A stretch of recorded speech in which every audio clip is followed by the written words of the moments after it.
बिस्मिल्लाहिर्रहमानिर्रहीम। Welcome to Job Junction. उम्मीद है आप सब खैरियत से होंगे। आज हम आपके साथ बहुत ही यूनिक रेसिपी शेयर करेंगे अरेबियन ब्रोस्ट की, जो कि बिल्कुल ओरिजिनली सऊदी अरब से हमने रेसिपी फ़ॉलो की है।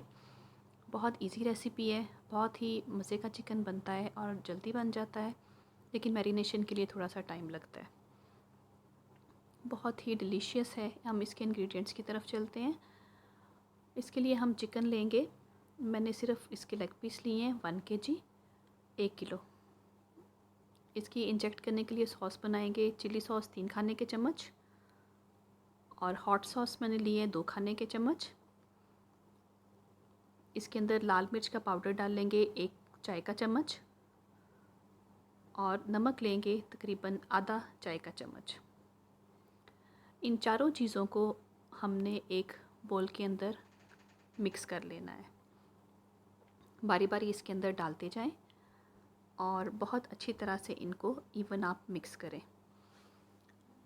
इसमें लाल मिर्च इसलिए ज़्यादा इस्तेमाल होती है कि इस चिकन की स्पेशलिटी है कि ये थोड़ा स्पाइसी होता है। अपने टेस्ट के अकॉर्डिंग आप इसमें मिर्चें ज़्यादा भी डाल सकते हैं। जब ये सॉस मिक्स हो जाए तो आप इसको एक मोटे साइज़ की सिरिंज लें, उसके अंदर फिल करें और चेक करके देख लें कि नीडल में से बाहर निकल रही है इसकी सॉस, और बिल्कुल हड्डी के साथ साथ इसकी नीडल को आप इसके अंदर डालें और बोटी के अंदर इस सॉस को इंजेक्ट करते जाएं। जब आप इसको इंजेक्ट करेंगे तो आपको फ़ील होगा कि बोटी जो है वो फूलना शुरू हो गई है। बिल्कुल इसकी बोन जो है उसके साथ साथ आपने इसको डाल के 2-3 जगह पे इसकी सॉस जो है उसको इंजेक्ट करना है और इसके बाद इसको रखते जाएँ। सारे पीसीस आप पकड़ के इसके अंदर इस सॉस को इंजेक्ट करें बहुत अच्छी तरह से।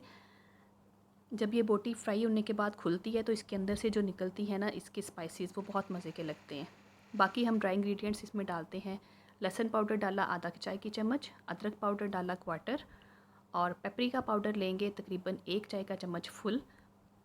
और इसके बाद हम इसमें डालेंगे मस्टर्ड पाउडर आधा चाय का चम्मच, नमक आधा चाय का चम्मच और सफ़ेद सिरका लेंगे तकरीबन 1 खाने का चम्मच।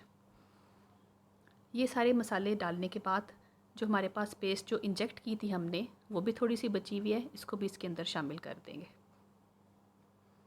अब इस तमाम मटेरियल को हाथ के साथ आप बहुत अच्छी तरह से मिक्स करें कि ये जो मैरिनेशन है बोटियों के ऊपर बहुत अच्छी तरह से लग जाए। ऑल ओवर बहुत अच्छी तरह से आपने इसको लपेटना है। सारे मसाले को मिक्स करते जाएं हाथ के साथ। जब आप समझें कि तमाम बोटियों के ऊपर मसाला लग चुका है तो इसको आपने फ्रिज में 4 से 5 घंटे के लिए मैरिनेशन के लिए रखना है। अगर ओवरनाइट कर लें तो बहुत ही अच्छी बात है, लेकिन 4 से 5 घंटे तो ज़रूर करें ताकि मसाला जो है उसका फ्लेवर बोटियों के अंदर तक चला जाए। इसके बाद निकालेंगे जब आप फ्रिज से तो हम इसकी ब्रेडिंग की तरफ आते हैं। खुश्क मैदा लिया है हमने तकरीबन 2 प्याली।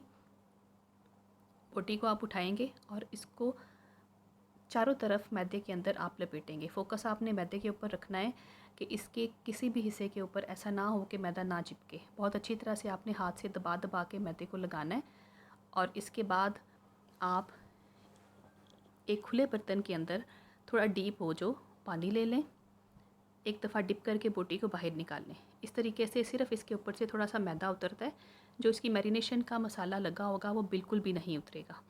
दोबारा से आप इस प्रोसेस को रिपीट करें। मैदा अच्छी तरह से इसके ऊपर लगाते जाएं। मैदा लगाने के बाद दोबारा से हम इसको पानी के अंदर डिप करेंगे। इसके ऊपर से फिर थोड़ा सा मैदा उतरेगा, बाकी का बोटी के साथ ही लगा रहेगा और इस प्रोसेस को हम तीसरी दफ़ा फिर रिपीट करेंगे और हमारी ब्रेडिंग जो है वो बोटी के ऊपर रेडी हो जाएगी। ये प्रोसेस रिपीट करने से ब्रोस्ट के ऊपर बहुत अच्छे फ्लेक्स बनते हैं, जो क्रिस्पी भी होते हैं फ्राई होने के बाद और देखने में भी बहुत क्रंची से फ़ील होते हैं। आपने इस चीज़ का ख़ास ध्यान रखना है कि इसकी ब्रेडिंग जो है बहुत अच्छे तरीके से हो। जब मैरिनेशन आप फ्रिज में रखेंगे, मैरिनेशन के बाद जब ब्रेडिंग के लिए हम लेके आते हैं तो इसको 4 से 5 घंटे का टाइम चाहिए होता है। ब्रेडिंग हमारी सारी कंप्लीट हो गई। अब हम एक कढ़ाई में तेल डाला हुआ है गरम करने के लिए। अब आप चेक करें इसकी टेम्परेचर को। जब स्टिक के पास बबल बने तो ये रेडी है। एक एक करके आप इसके अंदर बोटियाँ डालते जाएं। इस बात का ध्यान रखें कि जो बाज़ार में उन्होंने फ्राई किया होता है उनके एयर प्रेशर्स होते हैं, उसमें टेम्परेचर और हीट दोनों चीज़ें उन्होंने मैनेज की होती हैं, लेकिन कढ़ाई के अंदर डालने के लिए हमें ज़्यादा टाइम चाहिए होता है। घी की मिकदार भी आप ज़्यादा रखेंगे और इसको 12 से 15 मिनट तक आपने मीडियम टू लो फ्लेम के ऊपर फ्राई करना है। इतने टाइम में ये बहुत अच्छी तरह से पक जाती हैं, अंदर से भी बोटी गल जाती है। तो आप जब गोल्डन ब्राउन इसका कलर आ जाए तो बारी बारी करके बोटियों को बाहर निकालें। और हमारा बहुत ही मज़ेदार सा चिकन रोस्ट रेडी है। आप मुझे से एंजॉय करें। रेसिपी पसंद आए तो लाइक और शेयर ज़रूर कीजिए। वीडियो देखने का बहुत शुक्रिया। अल्लाह हाफिज़।